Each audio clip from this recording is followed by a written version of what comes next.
my distinguished guests and the audience to the first panel of the conference Intercultural and Interfaith Dialogue, Enriching Future Communities, that is taking place at the Ministry of Foreign Affairs of the Czech Republic with the help of the Islamic Organization of the Islamic Conference and Analytic Foundation. Welcome to this opening panel, whose topic is the assessment and the various ways in which religious communities have responded to the public health crisis during this last year. We have been witnessing a great disruption in community life all across the world, in which this disruption has affected in a major way the communal life of faith communities and organized public religions all over the world.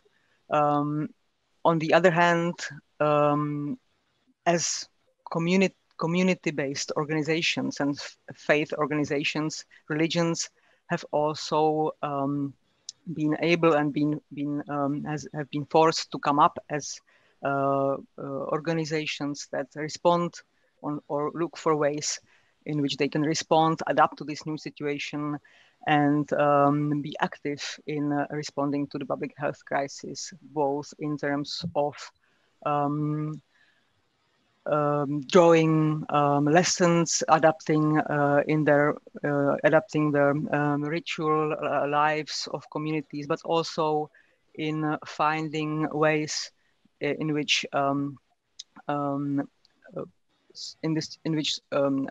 new forms of solidarity and the new norms of self-protection and social distancing can be supported or legitimized or eased. So our topic today is to assess the way in which public religions and faith communities have been leading this way. I have the pleasure to welcome three distinguished guests. Professor Gilles Kepel from Université Paris Sciences et Lettres, who is a political scientist and Arabist and author of widely read publications on the contemporary Middle East and Muslims in the West.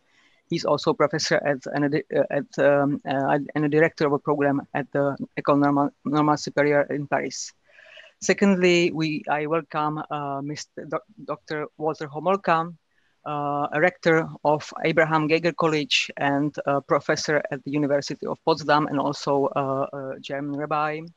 And thirdly, I'm delighted to welcome His Excellency Hussam Zomlot, the ambassador and leader of the Palestinian mission to the United Kingdom, a strategic advisor to the Palestinian president, and also a former professor of public policy at Birzeit University. Our fourth guest, Professor Tomáš Halík, could unfortunately not be joining us today. So we will have three speakers, and after their exposition, after their contribution, we will be welcoming questions from the public and hoping that in a debate we will be able to engage in this way also with the public. So I will now welcome our first speaker, Professor Gilles Kepel, and ask him to start the panel. Hello, thank you very much, Dobrý den. It's a great pleasure to be here with you today. Let me start the sort of analysis of the COVID-19 situation in the Middle East in sort of geopolitical terms, because COVID-19, of course, is something that is a problem for everybody amongst us in our daily lives. We're disrupted. We had to have this conference by Zoom instead of being in the lovely city of Prague. And either we were affected by the disease, we know people who were, we think we're going to be, and so on and so forth. So this is an event of an enormous magnitude, which is probably much more significant than even the so-called Spanish flu at the end of World War I. and that is reminiscent of a number of plagues in the earlier phases of history. But it is postmodern. It's spread via modern means of communications, and it goes parallel with the globalization of the world, with the internet, with social networks, and so on and so forth. So it is something that is, of course, a medical and a health issue, but it's also something which is very significant because it puts into question a number of previously asserted systems of learning, of organization, and so on and so forth. And religious issues, as far as the Middle East and the Muslim world were concerned, were very significantly affected by the spread of COVID-19. All the more so as the Middle East was simultaneously touched by another phenomenon, which is the crash of the oil prices. It started as unrelated to COVID-19 because it was a move by Russia on OPEC Plus meeting in Vienna on the 6th of March to boost its production in order to have the oil prices slide so as to oust the American shale oil producers from the market. But at the time, the magnitude of COVID-19 was not anticipated. And then this decision was taken in the COVID-19 consequence, part and parcel of the COVID-19 consequences, and which led to the stopping the travel everywhere. And so there was far less kerosene, the economy went to a standstill. And then oil prices, something which was unheard of, just like COVID-19, reached on the 20th of April, the price of minus $36. So you would pay $36 to get rid of a barrel of oil, something which was totally unforeseen. And the combination of COVID-19 and of the oil prices led to a vast reshuffling and redistribution of cards in the region. And of course, as we have the pleasure to welcome the Palestinian ambassador, Dr. Hussam, Salam alayh, in this panel, sorry. So he'll, of course, tell us more probably about how this related to the development of the peace strategy of the United States and the Abraham Alliance and the opposite coalition of Turkey, Qatar, and the like. But this is for him to say. I would like to focus on the spread in the region and try to see how it went. First and foremost, the country that was hit worst was Iran, for two reasons.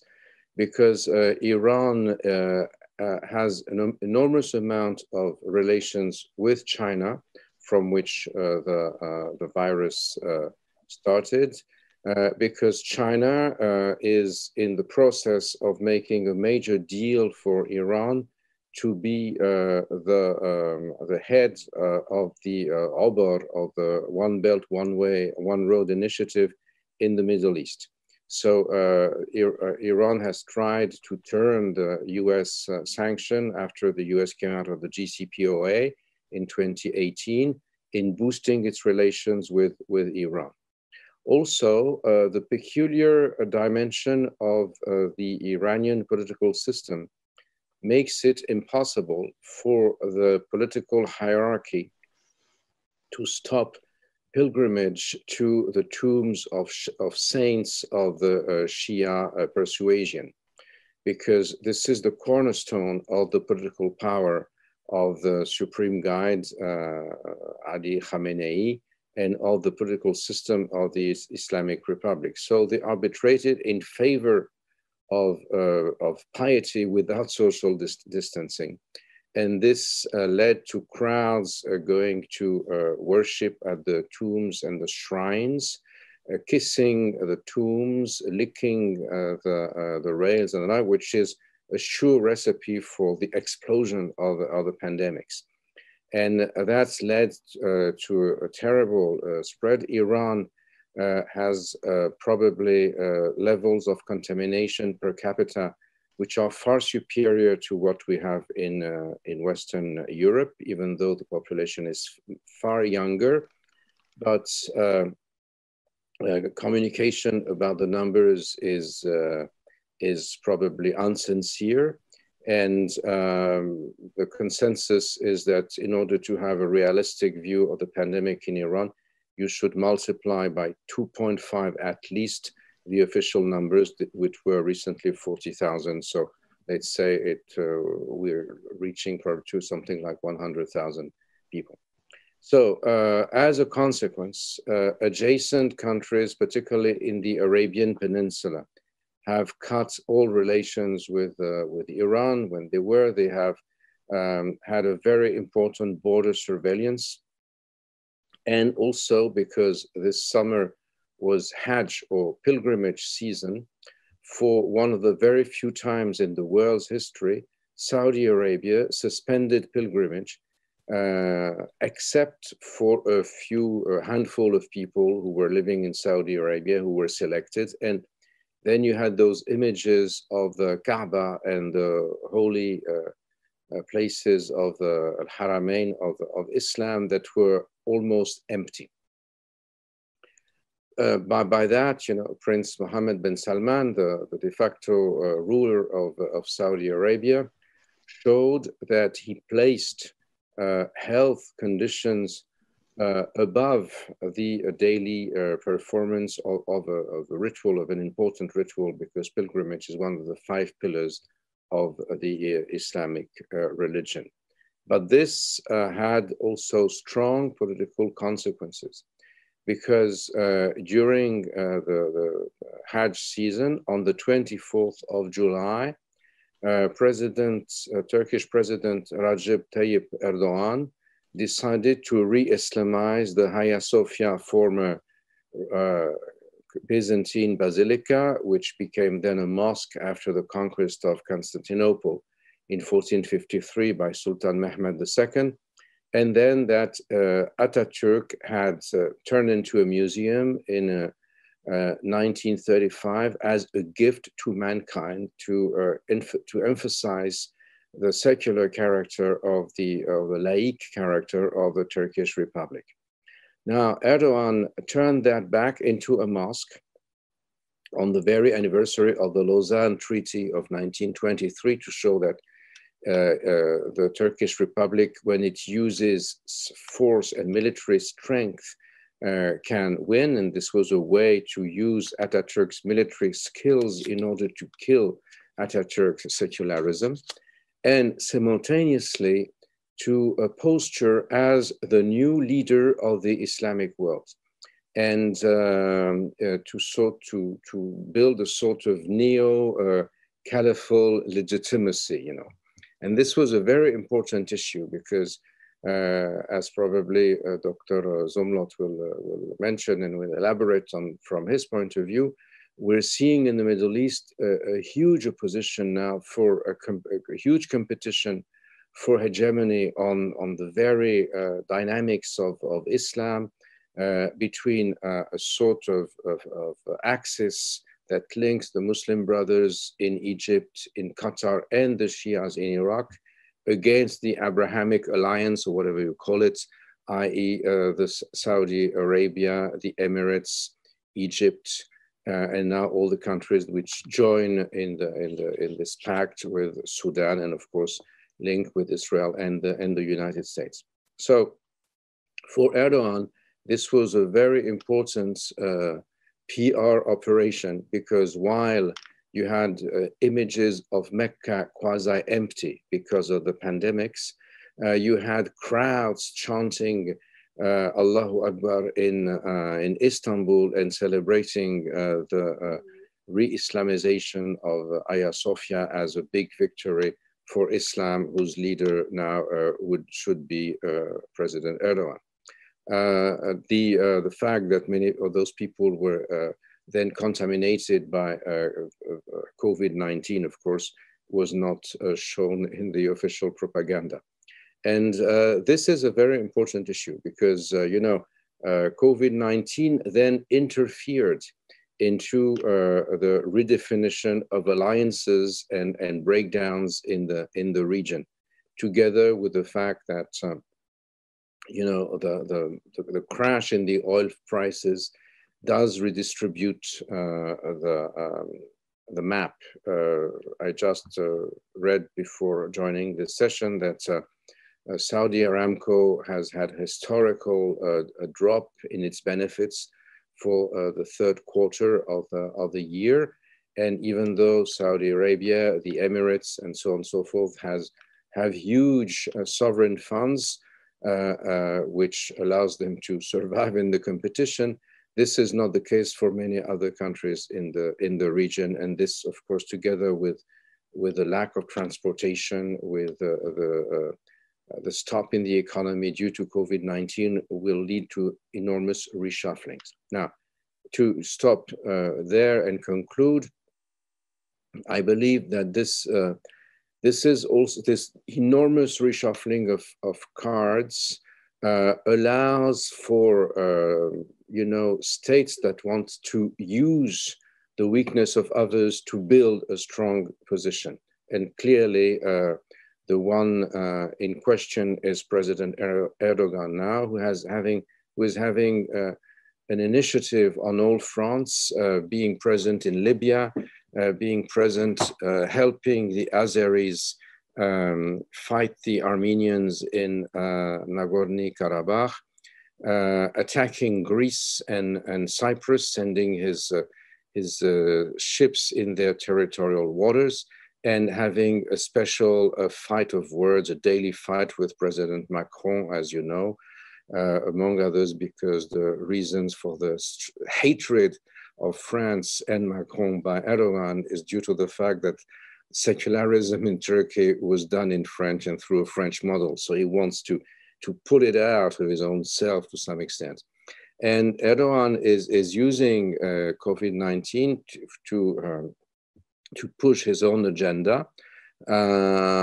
Whether or not he will be successful is clearly to be taken into question. But then the fact that much of his rhetoric is based on the spread of the Islamic faith, on the fact that he considers himself the new champion, wants to oust the Saudis, and the like, is of course something which is extremely important and which could not have happened hadn't COVID-19 reshuffled the cards. So these are the few points I wanted to make as an introduction, and I'd be glad now to benefit from what my colleagues have to say. Thank you very much.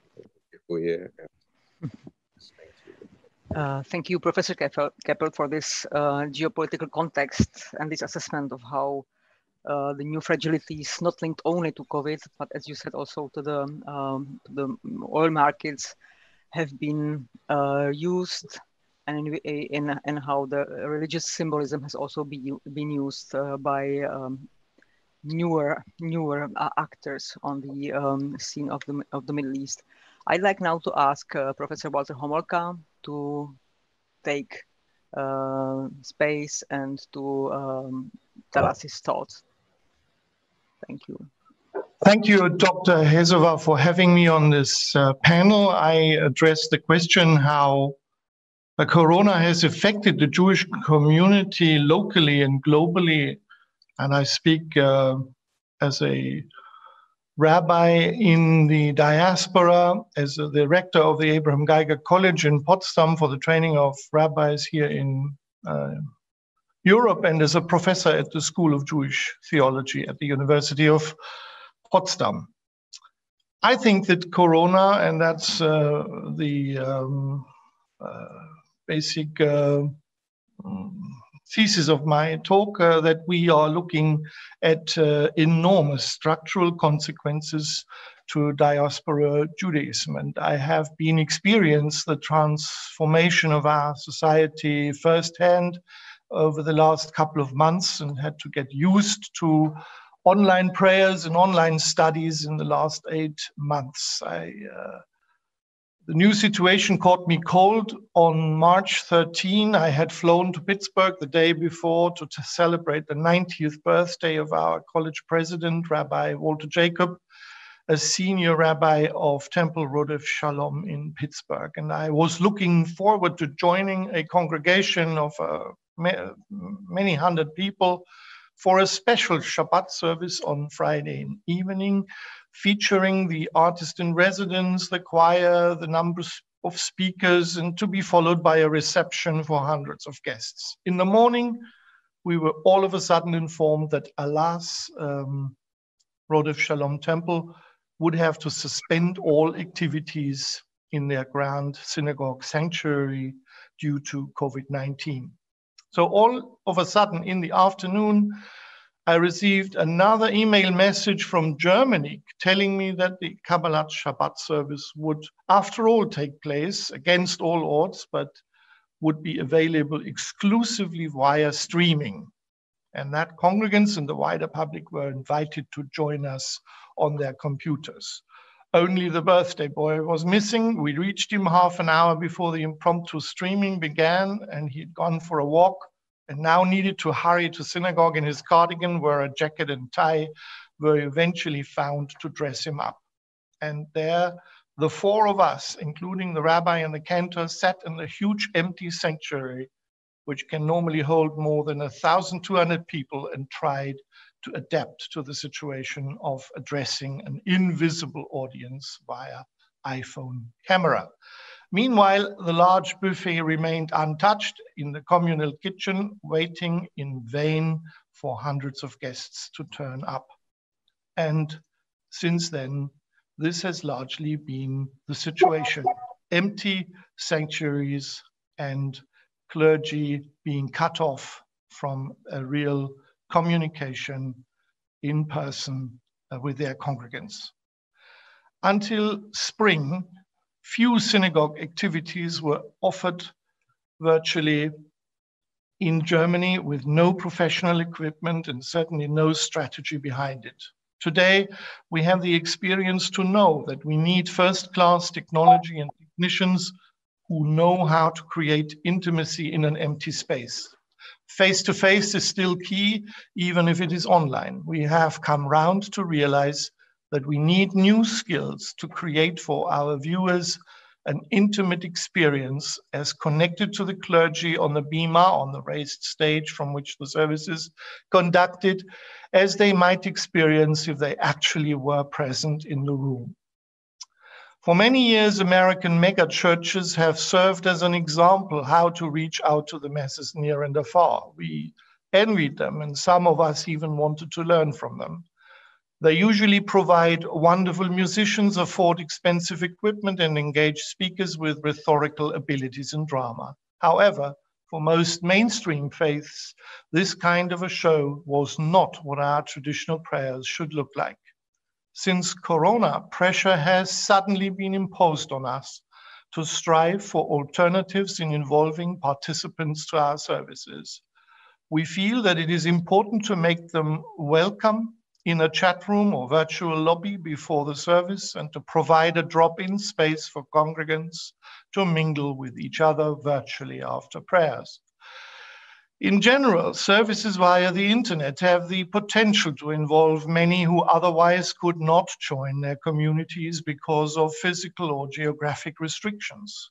Quite basic things needed to be addressed. One was how to provide online prayer books.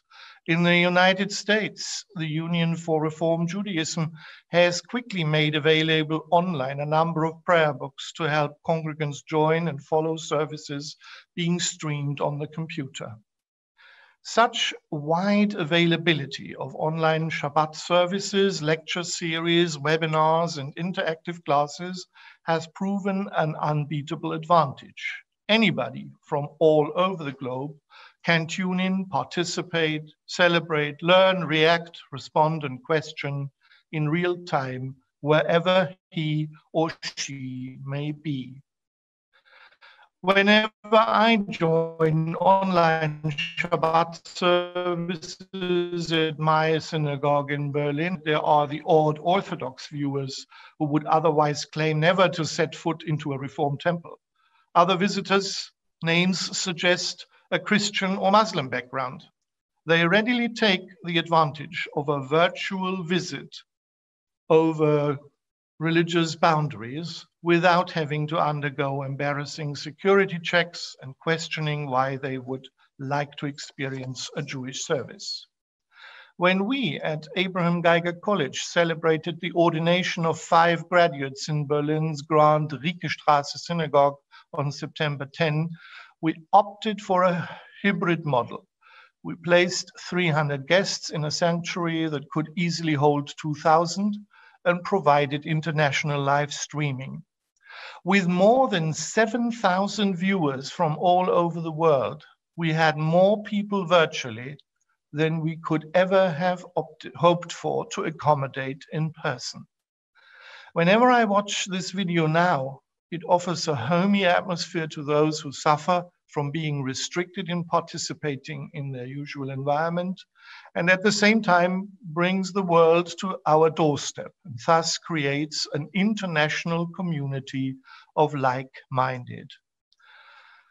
I have to admit that I do quite enjoy synagogue hopping online. In the last couple of months, I had a lot of opportunity of that. I take pride in our college's alumni, more than 40 rabbis and cantors, men and women, who serve in Germany, Israel, South Africa, and the United States, as well as in a number of European countries, including Rabbi David Maxa in Prague.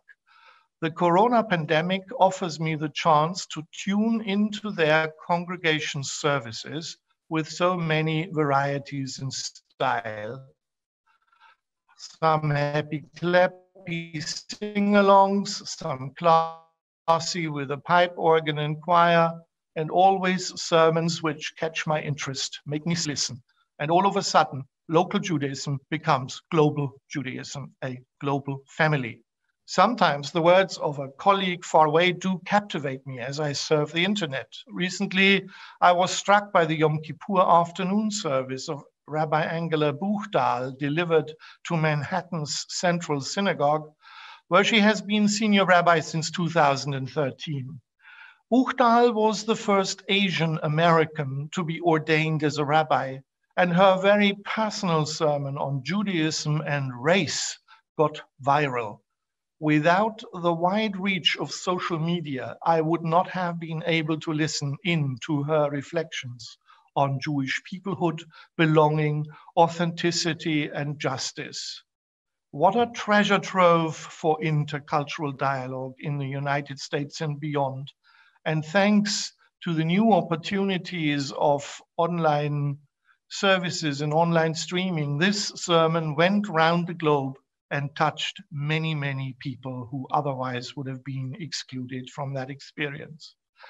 There it was, the feeling to share a common faith in a global context. Of course, our shift to online services and virtual learning has flaws and drawbacks. One is that not all Jewish denominations can embrace the idea of offering Shabbat services on live stream. Most Orthodox Jews will refrain from using any electronic device on Shabbat due to the ban on making fire. In June, the American conservative movement approved digital prayer on Shabbat as long as the computer is switched on before dawn. And also there is a noticeable Zoom fatigue. It irks me when I have to speak into some void while congregants and students have control over our dialogue, when they mute and unmute themselves, activate or deactivate their video participation. Many of us are long ready to resume regular in-person services, which include schmoozing and socializing, closeness and communication.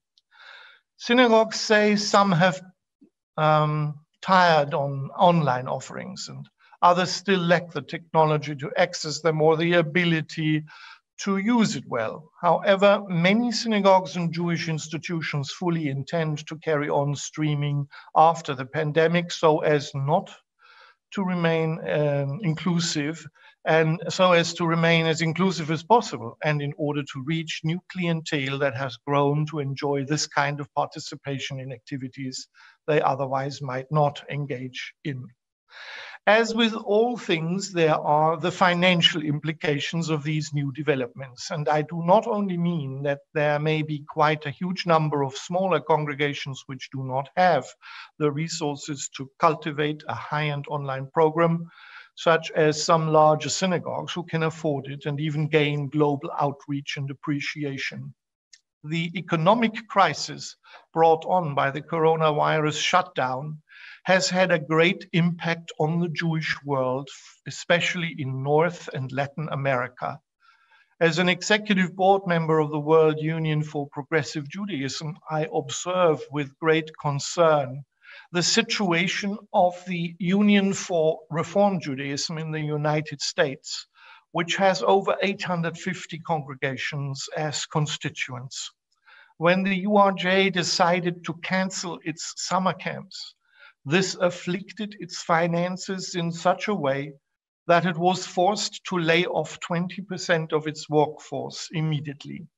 The URJ still suffers from the consequences of the 2008 financial crisis, when about 20% of its due-paying synagogues left membership. And the figures have further deteriorated. Today, the movement is compelled to evaluate how it can continue to provide services, however, to a much lesser extent, at a greatly diminished overhead. The same applies to many synagogues who worry how to survive when the concept of due-paying membership is deteriorating and the duration of membership lapses. The same applies to conservative Judaism. Both denominations, and they form the large majority of Judaism's diaspora, see an unstoppable flow of members for whom fixed dues represent a hardship and who are migrating away from organized religious life. In Germany, the Central Council of Jews, as well as the Union of Progressive Jews, whose chair I am, are in a much more favorable position. For us, membership dues are not our primary revenue source, and I will not even begin to try and explain to you the German relationship between state and religions and the church tax system resting on it. Only that much is said. The finances of the two large churches, Catholic and Protestant, as well as a number of other religious communities, arise largely from church tax paid on top of the members' income tax and collected by the public tax office. So most of their activities are not based on donations, but on regular taxation income, approximately 9% on top of one's income tax. This does not apply to the small Jewish community, which currently amounts to 100,000 registered members, of whom many draw social welfare because of their status as first or second generation migrants from the former Soviet Union. Here, the state steps in. In 2018, Germany has raised state benefits for the Central Council of Jews in Germany, the Jewish umbrella organization, from 10 million euros to 13 million euros. This increased funding was meant to enable the Central Council to expand work in the areas of Jewish integration, the fight against anti-Semitism, and promotion of Holocaust remembrance. Besides, there are agreements between the 16 German states and their respective Jewish community bodies, which guarantee public funding for religious, social, cultural, and educational programs and the maintenance of synagogue buildings, community centers, and so on.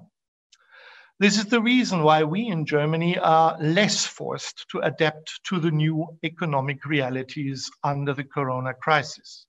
We do not have to consider any layoffs and furloughs at the moment. In some other countries in Europe, the situation is quite different. For example, in Budapest, where the Federation of Hungarian Jewish Communities is hit by the lack of tourists and faces a significant loss of income. The Muslim communities in Germany, with 4.3 million followers, are also going through a tremendous financial crisis. They depend heavily on private donations and foreign funding, as they do not participate in the taxation system where the state collects dues from signed up members. With little unity among Muslim groups, they fail the most important state criterion for that, a united representation with common goals and doctrines. In this context, it is interesting to note that the situation in Austria is quite different. Since 1912, Muslims there have enjoyed the status of a recognized religious community, a Kultusgemeinde, with all the benefits coming with it. Finally, let me focus on my own field of work a little. As the rector of a rabbinical seminary, I'm concerned with the following question. How do we train and prepare future clergy in a world with COVID-19? Since the Enlightenment, rabbis have developed into officially appointed clergy to fulfill the many and varied tasks of the Jewish community, to teach, to preach, to lead services, to tend to the sick and offer pastoral care, officiated life cycle events, decide on religious matters, to be spiritual advisors and guides, represent our communities to the public, and perhaps even to mediate a little between heaven and earth. We also even need our rabbis to become adept at the newest technologies for distance programming in social media. However, even in times of social distancing and isolation, they must develop their skills to meet one of the most basic human needs, intimate empathy. And that may be the key to the crisis that I envisage, a crisis of the organizations, the institutions of Judaism.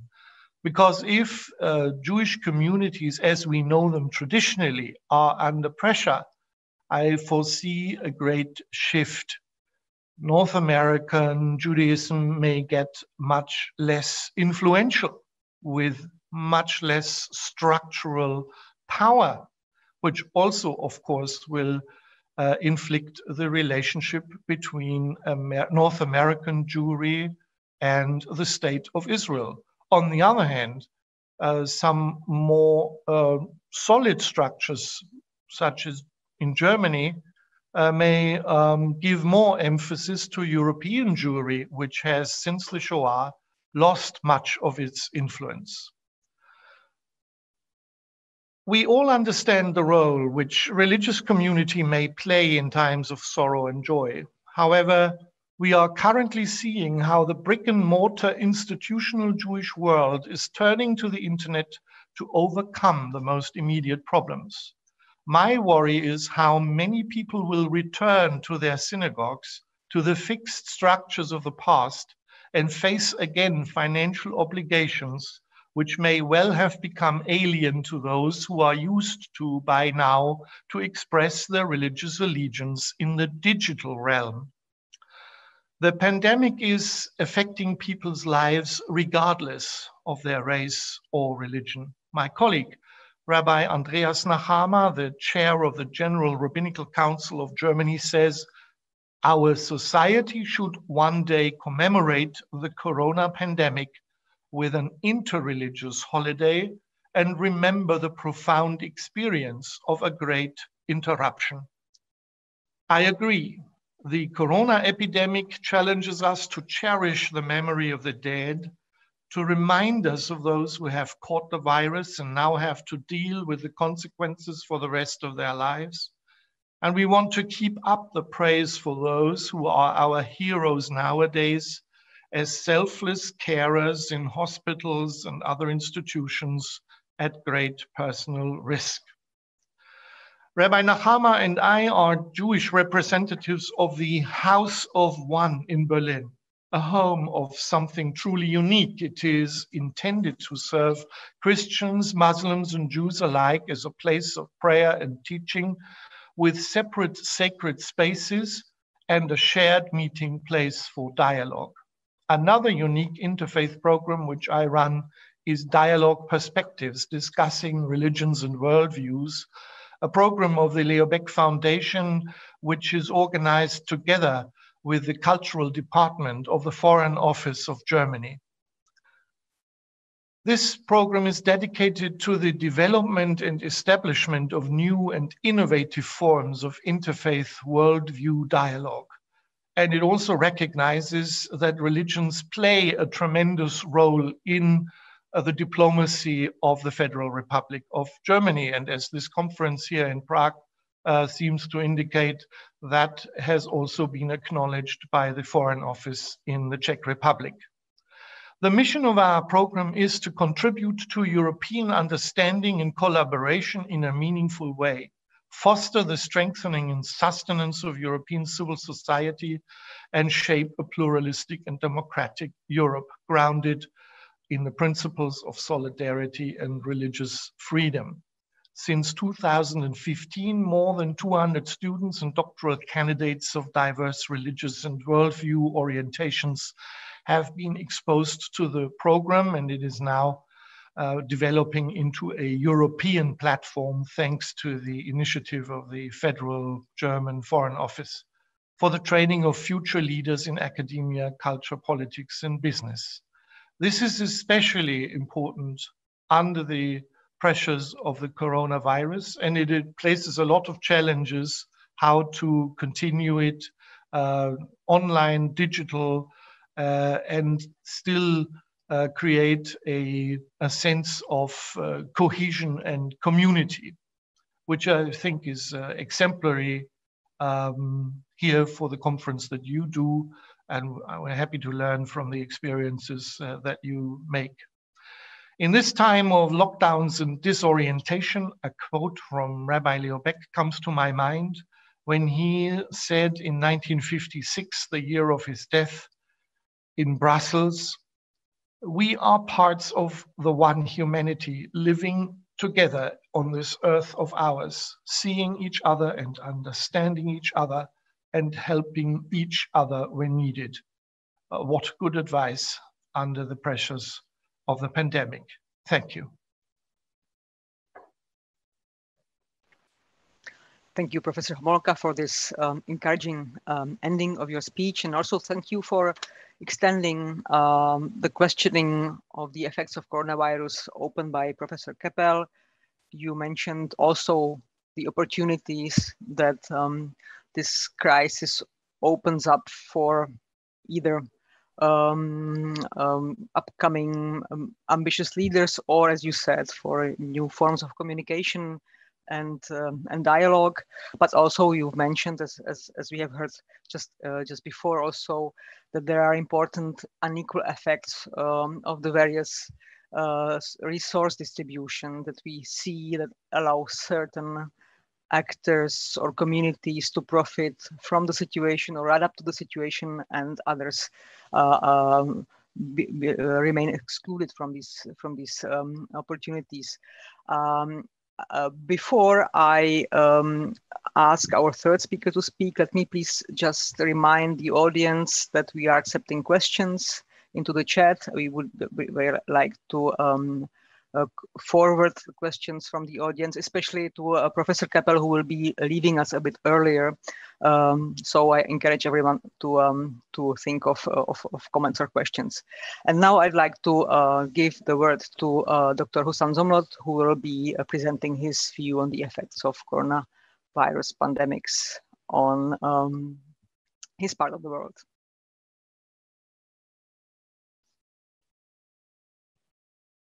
Could you please unmute your...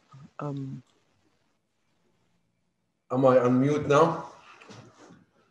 Thank you, Dr. Hesová. It's a pleasure, it's an honor, it's a delight to actually be with you among such a very distinguished panelist.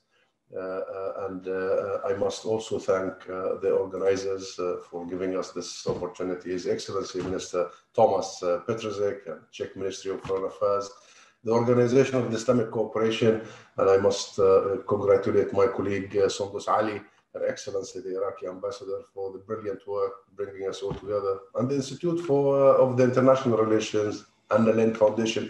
All these are long partners and friends to have brought us together today and allowed us to really engage among friends and among a family.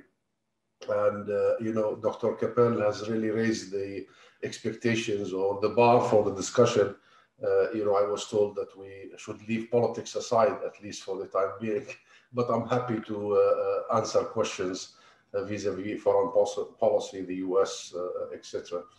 But I will stick to the discussion today, especially that I am only a sort of a late substitute for my very dear colleague, Dr. Hanan Ashrawi, who I am happy to report to all of you is much better and winning her battle with the COVID-19. And Hanan, of course, has been the voice of Palestine for decades, as you all know. And she's a member of Palestine's vibrant, prominent Christian community and an example of commitment to the kind of inclusive society that this conference correctly promotes as crucial to our collective progress and well-being. And if we are to take any broader lesson from this global pandemic we are all suffering at the moment, it has to be this, that the coronavirus does not distinguish between us, does not care if we are rich or poor, North or South, Christian or Muslim, Buddhist, Hindu or Jew. It doesn't distinguish. And what hurts ordinary people in China can hurt ordinary people here. The opposite is also true. What helps, what heals someone in the US would definitely help heal someone in Gaza. And the COVID-19 pandemic has shown us that even as some of us want to close the gates and seal borders, separation is just not possible. It's not only wrong, but it's not possible. We are truly, all of us, in this together. Whether we like it or not, and I happen to like it, we are in this all together. And this is an important realization for an important moment for all of us as a human family. And around the world, scientists in different cities, working for different governments and different companies, are engaged in a massive global effort to find a vaccine for COVID or medicine to cure or elevate its symptoms. It is not perfect, of course. Some countries want to own their cures. Some companies want to profit, but there is sharing of information at an unprecedented level. Scientists do learn from each other's experience. We have even the global institutions to collect and collate this knowledge. Organizations, of course, like the World Health Organization, intended to serve us all equally. Whether we listen to them is a different matter, but hopefully we will be listening to our international multilateral institutions, especially at this point in time. And no, Professor Kepel, I'm not trying to hit at President Trump, but the World Health Organization, our multilateral institutions are absolutely key and crucial at this point in our human history. And this is our choice. And the choices we make at this moment are going to be critical and will affect our future, years to come, next generations. And this, if we choose to see it as such, would be a watershed moment in every sense. And it links to the topic of this conference, topic of this workshop, topic of this panel, which is our interfaith dialogue. And because we, as we look ahead, I mean, there are huge global challenges looming, not just the coronavirus, that are going to have, we are going to have to face, all of us. And we can only face it together. I mean, these challenges threaten us equally. It doesn't threaten, somebody who's taller or somebody who's shorter. It does threaten us all equally because, in threat is not racist. Threat is, deal with all of us in such an equal manner. And we must also reciprocate as such. These challenges threaten us all, and we have to overcome them together. It's very simple. I mean, it doesn't need sophistication and argumentation. And global warming is one of them. The transition to a carbon neutral economy, the shift to sustainable sources of energy, all demand of us an unprecedented level of global cooperation and solidarity. And we better meet the challenges. It simply won't work. It will not work otherwise. And if it doesn't work for some of us, it really won't work for any of us. Actually, this is the key point. If it doesn't work for some of us, it really won't work for any of us. Take as a simple example the Hajj. Islam is a global religion like other monistic religions. More than 1 billion Muslims are spread all over the corners of the earth. Every one of them has been affected by the closures of our holy places in Mecca and Medina. But they are in turn affected by a global system of travel that demand a global level of common understanding and practices to ensure that a Muslim from anywhere in the world can attend Hajj as the religion bids them. So we are truly a chain. All of us have become a chain in which a weak link can break us all. One weak link can break us all. And while to some, the answer may seem to be that we should de-link ourselves from this chain. And actually, to some is an understatement. To many, regrettably, de-linking ourselves from this chain is the solution. To me, this is simply sticking your head in the sand, and it's not possible. It is not possible. And if COVID-19 has shown us anything, if this global pandemic, the unprecedented pandemic, shown us anything, it has shown us that insularism and narrow isolationism will not provide any defense against raising sea levels, for example. Or another pandemic. The corona is not the first pandemic, and it's not gonna be the last pandemic. We cannot insulate, we cannot isolate. Borders that are separated by walls will not stop viruses or seas and rising water levels. We have got to rise to this moment as a human family, be it Palestinian, be it Czech Republican, be it wherever you are. The challenges are absolutely one. And dividing ourselves into separate national or religious communities that have separate experiences must serve only ourselves. That separate communities ignores the fundamental tenet of all religion. It even ignores religion, let alone politics and interest. And I know that the fundamental tenet of Islam, of Christianity, of Judaism is love thy neighbor. That's the key, and it is a key teaching. And I believe that faith communities have a very unique role in this coming time. And I'm privileged to have shared this platform with a rabbi.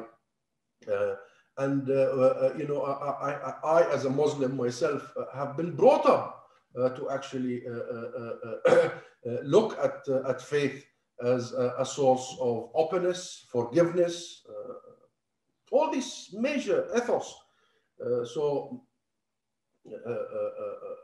I really do believe that faith communities have a unique role in this coming time. Yes, and I'm talking about rising sea levels. Faith communities have a crucial role to play, and I'm talking about next pandemics and all that is affecting us, global warming. Faith communities have a key, and faith leaders to play, and faith leaders whose voices are so resonant among their own will definitely take an extra importance as we deal with these global issues. And because just as faiths can divide us, they can unite us. And look at Palestine, and for me, it's such a privilege to have been born there, to have been part of to belong to that land, to that great nation. And for centuries, Palestine was a beacon of a peaceful home to the adherents of all the world's three main monotheistic religions. But Palestine has become an example of how political conflicts, when deliberately confused with religion, when deliberately confused with religion, can become intractable. And this is what we need to avoid in Palestine and elsewhere, everywhere. Palestine is not a conflict between religions. It isn't. It is a political conflict, one about rights and law. Rights and law. To solve it, we must always keep that in mind. We must keep that in mind. Similarly, to confront the challenges that coronavirus has laid bare on the many global challenges we are going to face in the coming time, outreach among faith communities is more important than ever. I believe it, we believe it, and that's why I was very keen and very excited to take part in your conference. And I believe that faith communities and faith leaders can and should be a force for good, and of course faith institutions. They could certainly be more effective than governments at forging common actions in the face of common threats and problems.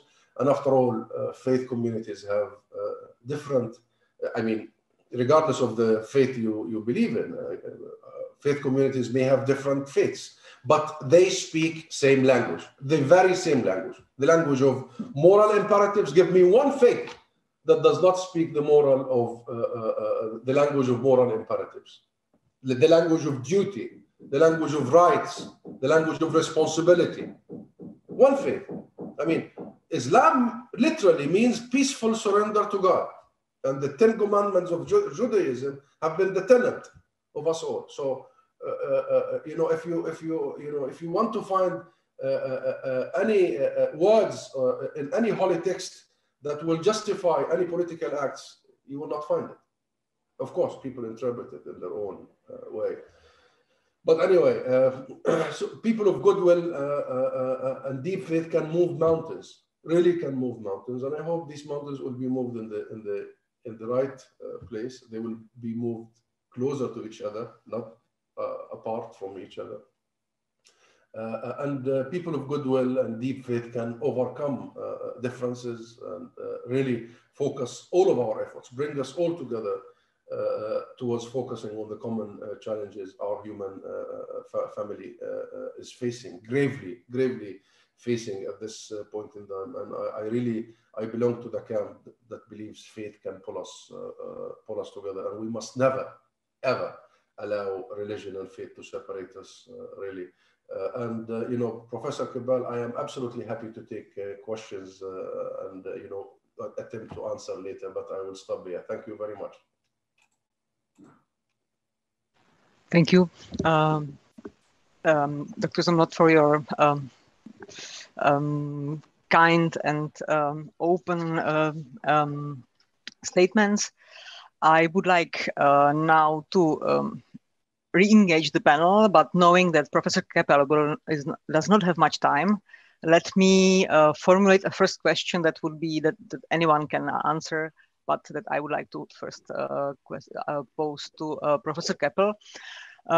You have talked about the reshufflings and redistributions of opportunities and power in the wake of the COVID-19 crisis in a geopolitical sense, in which certain religious symbols could have been used. But actually, speaking about the president of Turkey, does not really he is not a representative of a community as such. First, you said that actually the Iranian religious establishment had difficulties to stop or somehow limit the pilgrimages. I would like to ask about this difference between religious authorities and their response to the COVID-19 crisis and possible political usages of it. As a sub-question, and ask whether the communities themselves, as Professor Zomlot has actually hinted at, if they were if they ended up answering or being up to the challenge of this pandemics after all. And a small question that reflects questions from the public. why focusing on the president of Turkey, a question coming from the Turkish embassy, and why taking this issue out of the French-Turkish diplomatic conflict. So if you have responses to those 2 points. Thank you very much to the Turkish embassy for asking the question. Well, because the re-Islamization of Hagia Sophia was not only an issue that had to do with state policy. Turkey does what it wants, but it was also something that had very important consequences on the fight for hegemony, on the meaning of Islam and the dynamics of Sunni Islam in the world today. Clearly, Mr. Erdogan is now seeing himself and posturing as someone who's the representative of the Sunni Islamic world. I mean, he's not only acting as such as the president of the Turkish Republic. It's also something that it's a role which is much bigger than that, and therefore we have to put that into the context of the whole issue with Islam today and the definition of Islam today in the Islamic world. And there is, of course, an enormous competition there, and this has been the case. So as of the way faith-based institutions have dealt with the pandemic, the only thing I can say, and I should have left you, is that there was a big difference between the way the Saudi leadership, particularly at the time of the Hajj, reacted. I mean, clearly considering that it was far more important for the kingdom to take into consideration social distancing and health issues, and considering that it's an old habits in the history of Muslim societies that whenever there is a threat against the community as such, as is the case, for instance, when jihad or holy war is proclaimed, that religious obligations are not compulsory the way they would be in ordinary times. Like, for instance, if you're fighting jihad, you are not compelled to abstain from food if it is Ramadan.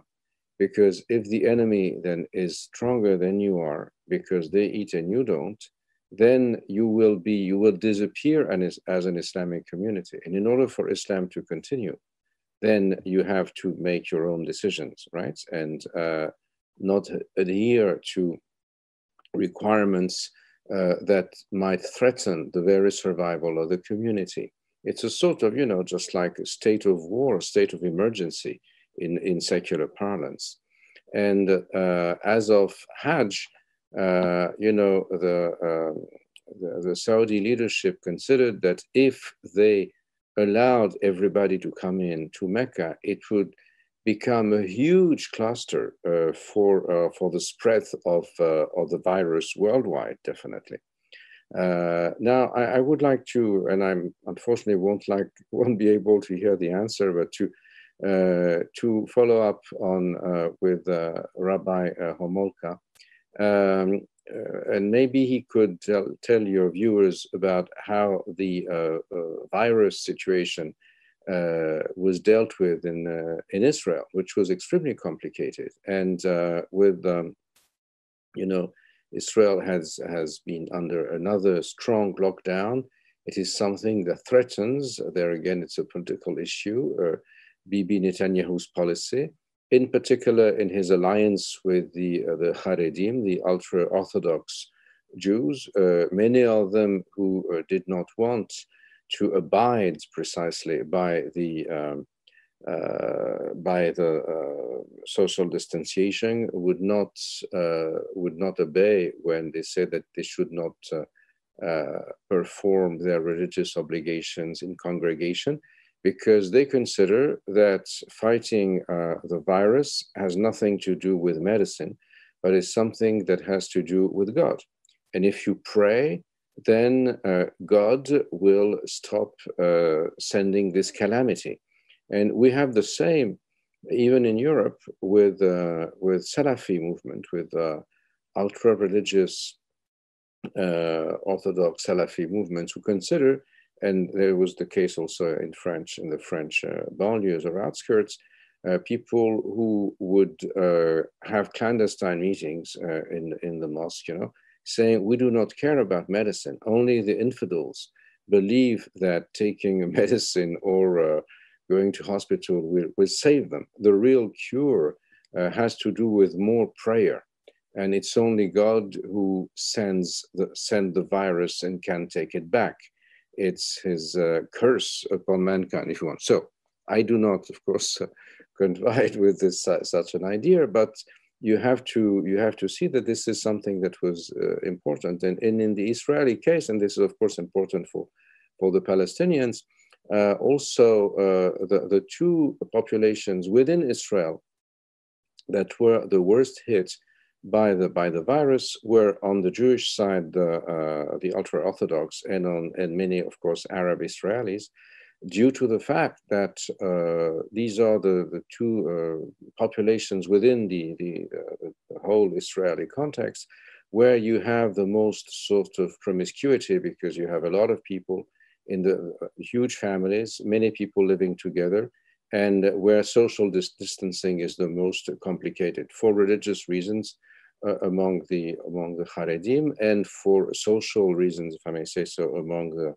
the Arab Israelis. So maybe also Dr. Zomlot could tell us about what happened, tell your viewers in the West Bank, and all the more so in the Gaza Strip, where of course, because of the concentration of the population, the issue has been very, very harsh to deal with. With this, unfortunately, I have to say Nasladanon and to leave you, because I have some other commitments, and I say how pleased I was, even though online, to catch up with my country of origin, and also say hello to our co-participants and beg them to forgive me for taking, if I may say so, French leave. So you take good care. Bye-bye. Forza Saida. Thank you very much, Professor Kepel. So now I'd like to repose the same question to other speakers. What were the reactions of faith communities in Germany or Israel or in Palestine, and is there a difference between the stance of a to say official or mainstream faith communities and those who are more conservative or more independent in their outlook? So if you could, whoever wants to start.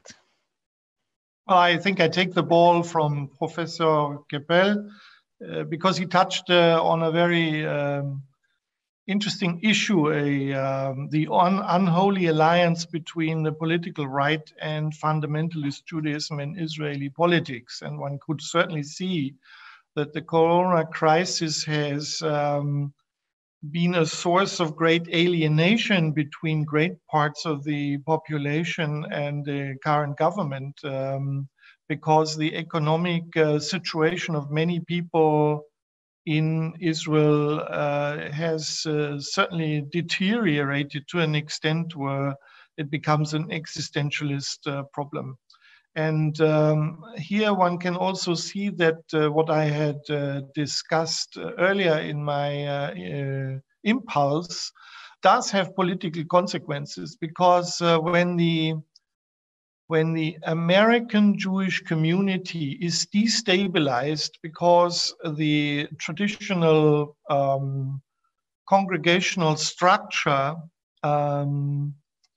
erodes, then we see a shift in balance between the traditionally left-wing position of non-Orthodox Judaism in the American diaspora and the Israeli politics, which over the last years certainly has moved to the right and has also depended a lot on coalitions with fundamentalist Judaism, which is the minority in the world Jewish population. And so far, a lot of debates or also tricky issues between the faith communities of Orthodox Judaism and non-Orthodox Judaism could only be solved because American non-Orthodox Jewry used its political influence to stop the State of Israel from making decisions that are divisive. For example, status of Jews, who is a Jew, are conversions acceptable for to get citizenship in Israel, and so on. And so far, there has always been this kind of balance that North American Jewry would stop its political and financial support for the State of Israel. And certainly with a weaker North American Jewish community, the likelihood is that this balance is affected. And we can already see that the elections to the Zionist Congress this year has been dominated by Orthodox influences and almost led already to an imbalance between the various denominations of Judaism. So clearly one can see that that has political impacts, and it's interesting for me to observe how this corona crisis is weakening, or whether it is weakening the current government in the State of Israel, and therefore we can clearly see that that what started as a religious problem, i.e. the allegiance of people paying dues to their North American synagogues, obviously already has repercussions in the Near East conflict, potentially.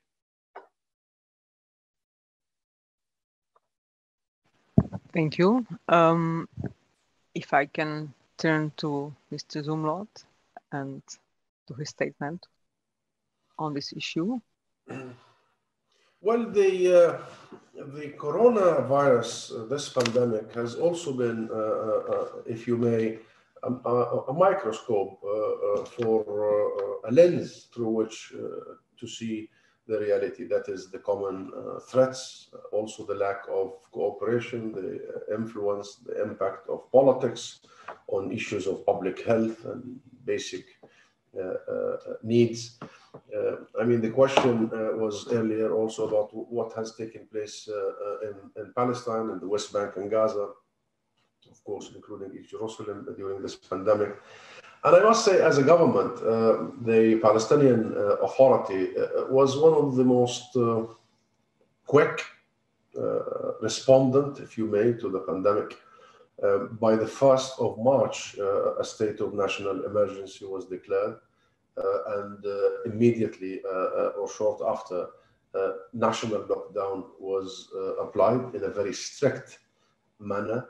Of course, the Palestinian Authority is worried about the health infrastructure, is worried about the ability of people to move, etc., etc. So it was right and effective in imposing these national lockdowns. I think long before many other countries did. We were among the first. And that these measures, along with other guidelines and a 24-hour operation room that consists of all ministries, help from international community, has really helped us avoid the first sort of wave, if you may.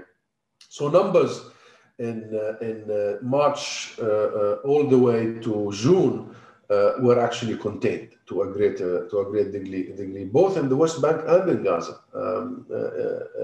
However, by slowly, numbers started rising, and the main source of infection was our workers, Palestinian workers working in Israel.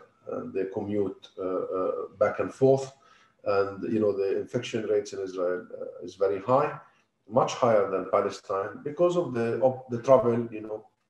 More freedom of movement that exposes people to more infections.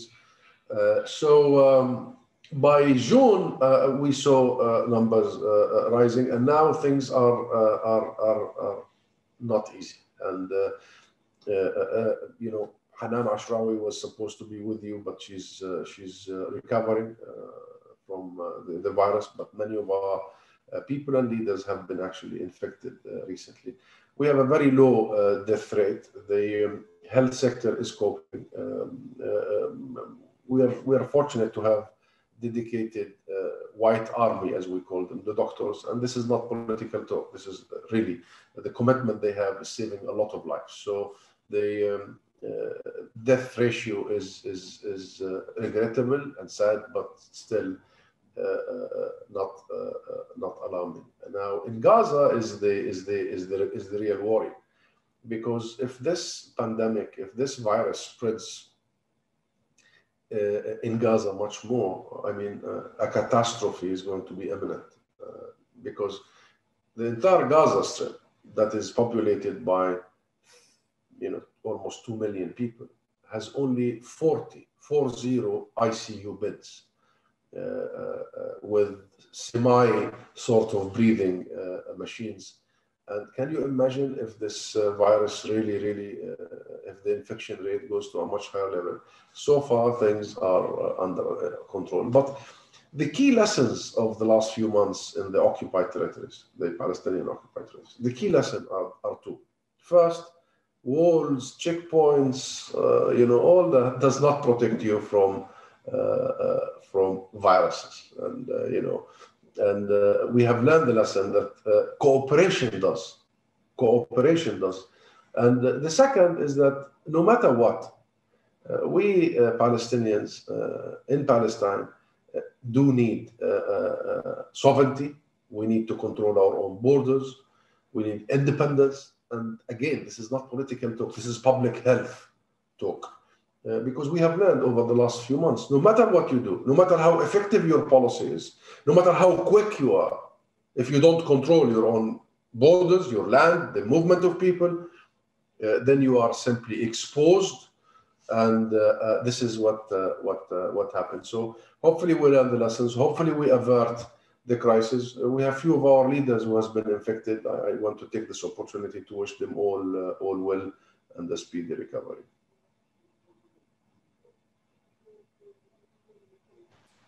Thank you very much. And I think we are all also thinking of those who couldn't join us today and wishing them speedy recovery. I'd like to go back to a question that was posed from the audience and reformulate it a little bit, talking about public religions and the rationality of public health responses to issues such as the pandemics that limits to an important degree an essential part of religion, that is the public ritual. How have you been able to observe various communities? Have they actually been able to quickly come to the stance that it is important to self-limit, like the diaspora Jewish communities in Germany have clearly done so very quickly and moved online.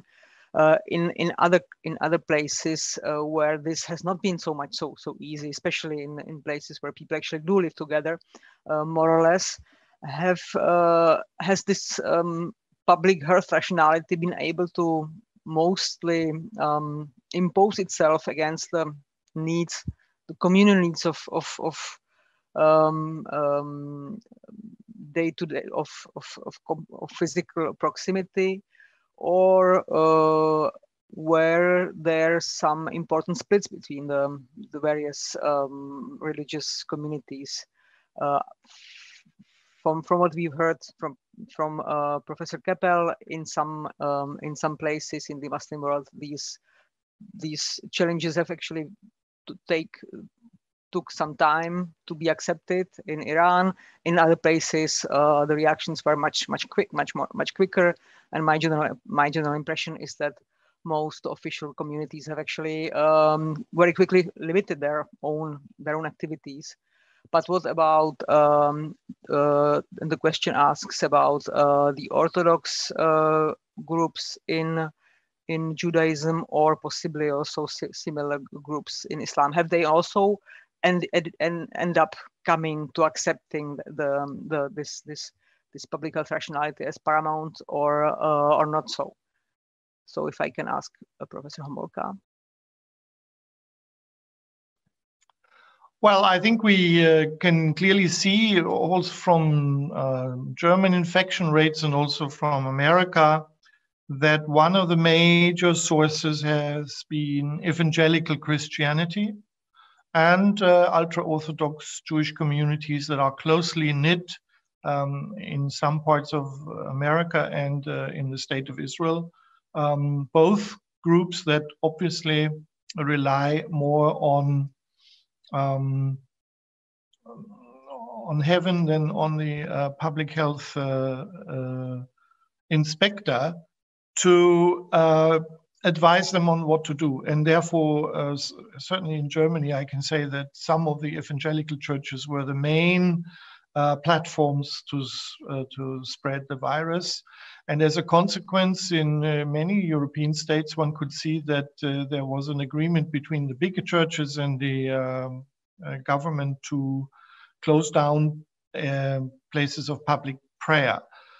The question then was for how long, and when would it be safe again, or are there hygienic measures implemented so that one can start again with public prayer? And I know, for example, that the Archbishop of Luxembourg and the Prime Minister of Luxembourg really fell out over this issue, because the Archbishop demanded that the close down on Catholic church services should be stopped a couple of weeks ago. And as we see, probably the government's position to keep down the risk and therefore do not allow a public prayer to start again may have had a point. Yeah, the question is always, what does public prayer mean? Jewish synagogues had implemented hygiene measures in a way that, for example, restricted the personal attendance to at most 50 people, which of course means that you can be present in the service, but you are sitting in a huge building being totally lost, which is, I think, that most people preferred to use the online option, because that was probably more cozy to sit at home and watch from there. So in the Jewish community, I don't think that had so much of an impact. I mean, certainly outside of the ultra-Orthodox pockets, which make up some, I don't know, 5 to 10% of world Jewry. But one can clearly see that there is a rift between those groups who position the religious element above the advice that the public authorities give. And I mean, that's a general observation that you can make about faith groups. In what way do they integrate into a system of a secular state or not? And are they willing to succumb to the general advice that you are getting from the health ministry? I think it is a question of fundamentalist religion versus integrated Western European religion. Thank you. I think this is an interesting remark that the public health crisis is actually a clear sign of the relationship between secular states and religious communities. We often prefer to speak about symbols and attitudes and whatnot, and actually express a lot of suspicion against certain faith groups because many of their public utterances may not be well understood.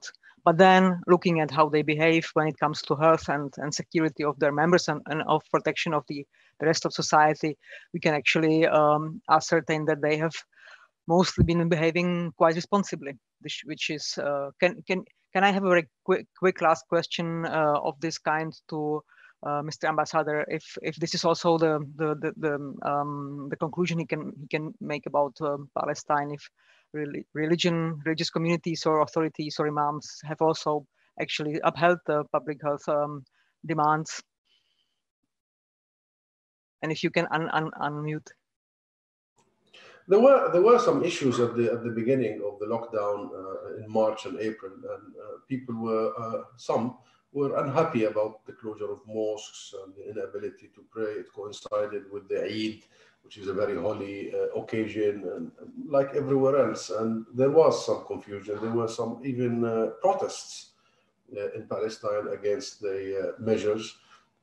But I think there was an ascending way of understanding, and as we went on, even religious communities in Palestine realized that this is serious and public health takes precedent here. So of late, we haven't had much of these issues, and it was a two-way street. Also, the government understood that you have to give some space. People need to worship, and they have to have their space within the guidelines and the regulation. So far, so good. But I really agree with Professor Homolka that this relationship between the state and religious community needs to be emphasized. And how can actually religious communities be much more to the side of public health? I mean, said who that religion is against public health? I mean, if you open any holy text, you will find very direct provision of making sure that we do not harm ourselves.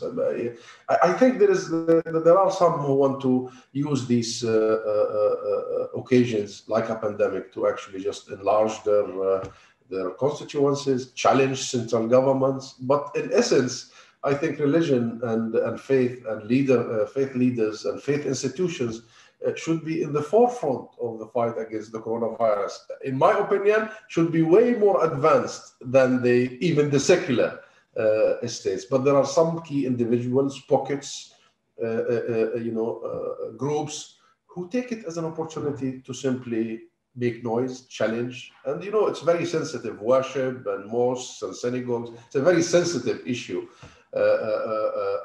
for people. So anyway, I didn't see a major issue in Palestine, and so far so good, in the right direction. Thank you very much.